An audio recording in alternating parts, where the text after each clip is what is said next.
बिस्मिल्लाहिर्रहमानिर्रहीम। अस्सलाम वालेकुम। टीच सिंपल की आज की क्लास में आप सबको वेलकम कहती हूँ। आज की क्लास में हम बेसिक्स ऑफ अकाउंटिंग्स के बारे में मज़ीद पढ़ेंगे। पिछली 2 वीडियोस में हम काफ़ी सारा डिस्कस कर चुके हैं। अगर आपने हमारी वीडियोस नहीं देखी तो प्लीज़ हमारी वीडियोस देखें, और अगर आपको पसंद आए तो लाइक करें और शेयर करें, और हमारे चैनल को सब्सक्राइब भी कर लें। आज हम पढ़ेंगे डिविडेंड के बारे में। हमने लास्ट लेक्चर में पढ़ा था शेयर्स पे, तो उस पर शेयर्स पे जो अमाउंट पे की जाती है हमने उसमें बहुत सारे दफ़ा डिस्कस किया है डिविडेंड के बारे में। तो डिविडेंड क्या होता है? A sum of money paid regularly typically annually by a company to its share holders out of its profit और रिजर्व्स। यहाँ पे रिज़र्व की क्या बात हुई है? हम पिछले वीडियोस में हम जब शेयर्स पे पढ़ रहे थे, टाइप्स ऑफ शेयर्स के बारे में, तो उसमें तो हम प्रॉफिट के बारे में पढ़ रहे थे। यहाँ पे रिज़र्व की बात हुई है। तो रिज़र्व यहाँ पे इसलिए लिखा गया है कि जो हमने प्रेफर्ड शेयर्स के बारे में पढ़ा था कि उन पे हमने हर सूरत में उनको पे करना ही होता है डिविडेंड। तो जो पैसा, जो रकम हम रेगुलरली, यानी कि हर, ये मोस्टली साल पे ही होता है, हर साल बाद हमने डिविडेंड पे करना होता है। तो शेयर्स पर शेयर होल्डर्स को कंपनी की तरफ से जो पैसा पे किया जाता है, जो अदा किया जाता है, उसे डिविडेंड कहते हैं, और ये हर साल दिया जाता है। और उसके profit, out of its profit, यानी कि उसके नफ़े में से दिया जाता है। जो भी कंपनी को जब नफ़ा होगा तो ही इसे दिया जाएगा। लेकिन प्रेफरेंस शेयर जो होते हैं उनको हर सूरत में देना ही होता है। तो वो रिज़र्व में से जो कंपनी ने रखे होते हैं, रिज़र्व क्या चीज़ होती है? जो कि हम एक रकम निकाल के अपने बिज़नेस में से रख लेते हैं, 1 लाख, 2 लाख, 3 लाख, हमें पता हो कि इंसिडेंटली हमें कभी भी ज़रूरत पड़ सकती है, तो हम उस पैसे को एक साइड पे निकाल के रख लेते हैं। वो कंपनी का रिज़र्व होता है। तो जो भी रकम हम शेयर्स पर देते हैं, हम अपने प्रॉफिट में से या रिज़र्व में से निकाल के, वो डिविडेंड कहलाता है। गुड्स क्या आती हैं? The things which are bought and sold by business are called goods. Goods may be raw material, work in progress और फिनिश्ड गुड्स। कि वो चीज़ जो कि कोई भी कारोबार, किसी भी कारोबार में ख़रीदी जाती है या बेची जाती है, वो अशिया कहलाती हैं, गुड्स कहलाती हैं। गुड्स में भी रॉ मटेरियल, ये रॉ मटेरियल की यानी कि खाम माल की सूरत में भी हो सकती है। वर्क इन प्रोग्रेस यानी कि सेमी फिनिश जिसे हम कहते हैं, जो आधी बनी चीज़ें होती हैं, उनके भी सूरत में हो सकती है। और फिनिश गुड्स, और मुकम्मल बनी हुई चीज़ों में भी हो सकते हैं। रॉ मटेरियल क्या होता है? जैसे अगर किसी कंपनी ने, टेक्सटाइल कंपनी है, तो उन्होंने जो कपास लेनी है वो उनका रॉ मटेरियल होगा। फिर उस कपास को थोड़ा सा प्रोसेस करके वो धागा वगैरह बना के आगे देंगे, वो वर्क इन प्रोसेस होगा, वर्क इन प्रोग्रेस होगा। और फिर उससे जो कपड़ा बन के जाएगा, वो फिनिश्ड गुड्स होंगी।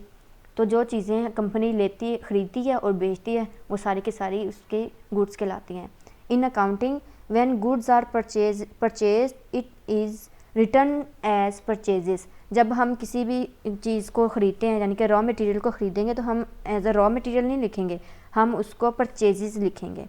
When goods are sold it is written as sales. जब हम उनको बेच देंगे, हम कंपनी को चीज़ों को, तो हम वहाँ पर सेल्स लिखेंगे, ना कि गुड्स सोल्ड के लिखेंगे, बल्कि हम उसके एंट्री जब करेंगे तो उनको सेल्स लिखेंगे।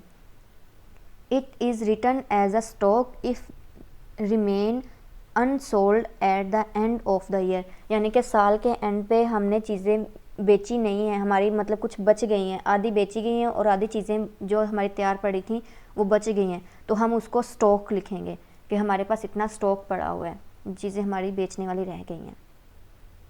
आगे है परचेजेस। परचेजेस क्या होता है? Goods bought for resale are called purchases. This may be in form of raw material और finished goods. Purchase of assets is not called purchases because assets are not purchased for resale. इसका कहने मतलब ये है कि जो चीज़ें हम रीसेल के मकसद के लिए लेते हैं, यानी कि आगे बेचने के लिए, बेचने की गर्ज से हम जो चीज़ें ख़रीदते हैं, उनको परचेजेस कहते हैं।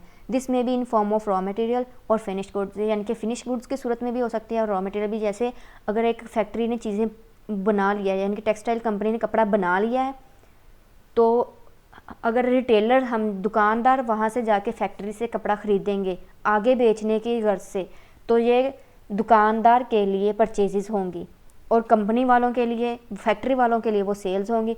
लेकिन जो फैक्ट्री वाले रॉ मटेरियल ख़रीदेंगे यानी कि पास ख़रीदेंगे वो उनके लिए परचेजेस होंगी।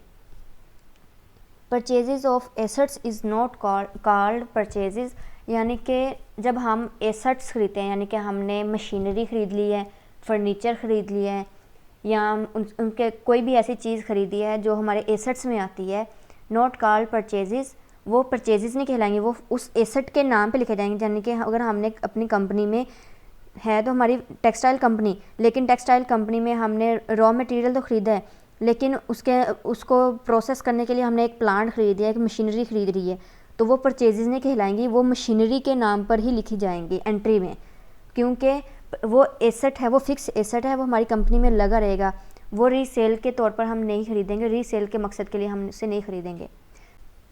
Purchase return, goods once purchased by the business are return back due to any reason is called purchase return और रिटर्न आउटवर्ड्स।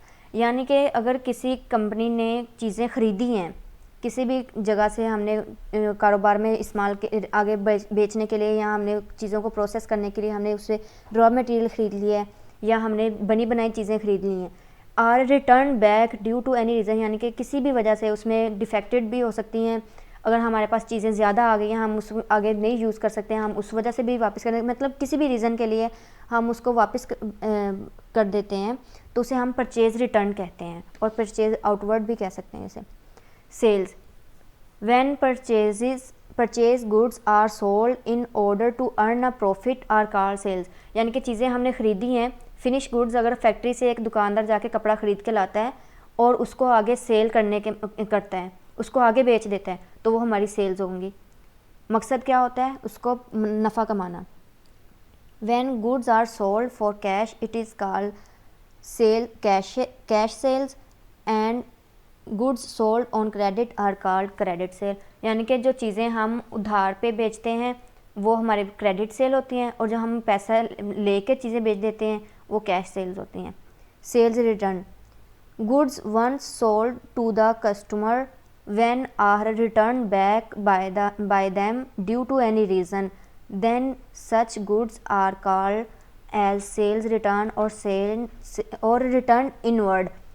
यानी कि अगर हमने एक कपड़ा हमने दुकानदार ने अपने कस्टमर को सेल कर दिया है, तो लेकिन वो किसी भी रीज़न से, यानी कि उसमें कोई डिफेक्ट हो गया या मतलब वो पसंद नहीं आया, किसी वजह से वो कपड़ा हमें वापस आ जाता है, तो वो हमारे पास सेल्स रिटर्न होगी। और रिटर्न इनवर्ड हम क्यों कहेंगे?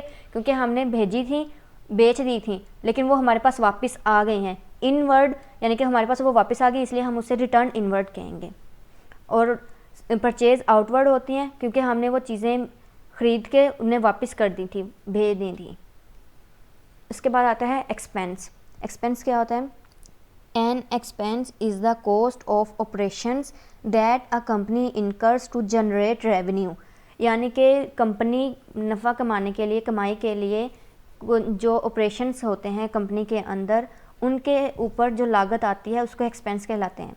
यानी कि अगर हम कपड़ा बनाने के लिए हमारी कंपनी के अंदर जितने भी खर्चे हुए हैं, यानी कि मशीनरी को चलाने के लिए बिल हुआ है, उसको माल लाने ले जाने के लिए ट्रांसपोर्टेशन का हुआ है, वो सारे एक्सपेंस होते हैं।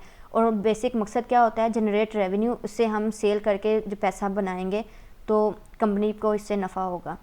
तो ये सारा मकसद जो होता है, इसमें सारे ऑपरेशंस जितने भी होते हैं वो हमारे एक्सपेंस कहलाते हैं। As a popular saying goes, it cost money to make money, यानी कि पैसे से पैसा बनाना। यानी कि अब एक कपड़ा ही है, अगर हमने उसे बेचना है तो उसको बनाने पे भी हमें पैसा लगेगा, तो हम उसको बेचेंगे तो हमें पैसा मिल जाएगा। यानी कि पैसा लगा के पैसा कमाना वो एक्सपेंस कहलाता है। Types of expenses will be discuss in the next video.